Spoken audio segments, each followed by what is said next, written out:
Në Korçë priten të zhvillohen zgjedhjet për kryesinë e degës së Partisë Demokratike. Procesi vijon për të shkuar më pas në zgjedhjen e kryetarit të degës. Së fundmi në Korçë janë konfirmuar emrat zyrtarisht. Një nga emrat që nuk është përfshirë në listë për të garuar është Bravaldi Gjafka. Ky i fundit, në një postim në rrjetet sociale, duke mos pranuar faktin që nuk e lan të bëhet pjesë e garës, në vend që të tregojë të vërtetën, ka zgjedhur të ndezë një zjarr, një përplasje me strukturave të PD-s, të cilën e cilëson problematik fetare.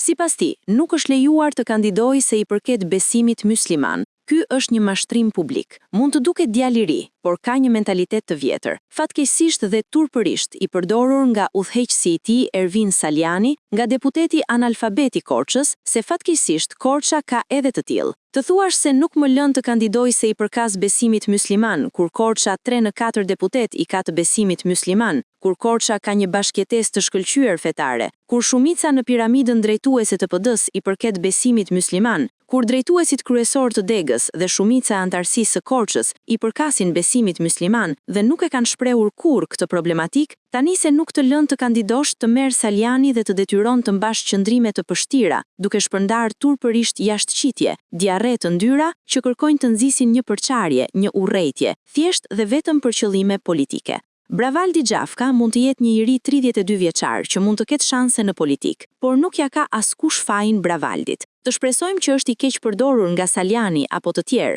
Ai nuk është lënë të kandidojë për shkak se PD ka marrë një vendim që organizator dhe bashkëpunëtor me kundërshtarin politik, apo që kanë organizuar takime e tubime dhe kanë mbushur salla me mbështetës socialist, apo individ të ndryshëm në shërbim të përçarësit Ervin Saliani, që konsiderohet i paguar nga Rama politikisht, nuk mund të jenë pjesë e garës krah PD-s. Kjo, pasi ata e kanë zgjedhur rrugën e tyre, kanë vendosur të shkojnë në një angazhim tjetër politik. Bravaldi Gjafka nuk është hequr nga lista e kandidimit sepse i përket besimit mysliman. Ky është një mashtrim, por është larguar sepse ka dalë kundër qëllimeve zyrtare të PD-s dhe ka organizuar tubimin kundër PD-s në Korçë me Salianin, i cili në takimet e tij në 100 llafe, 99 i ka kundër PD-s dhe nuk ka lidhje me opozitën. Saliani është i gatshëm të përdorë çdo lloj intrige dhe ndyrësie, deri te nxitja e përçarjes fetare brenda PD-s, thjesht dhe vetëm që të konsiderohet dhe të marrë një karrige. Bravaldi Gjafka mund të jetë mbështetës i Salianit, i Berishës, i Bashës,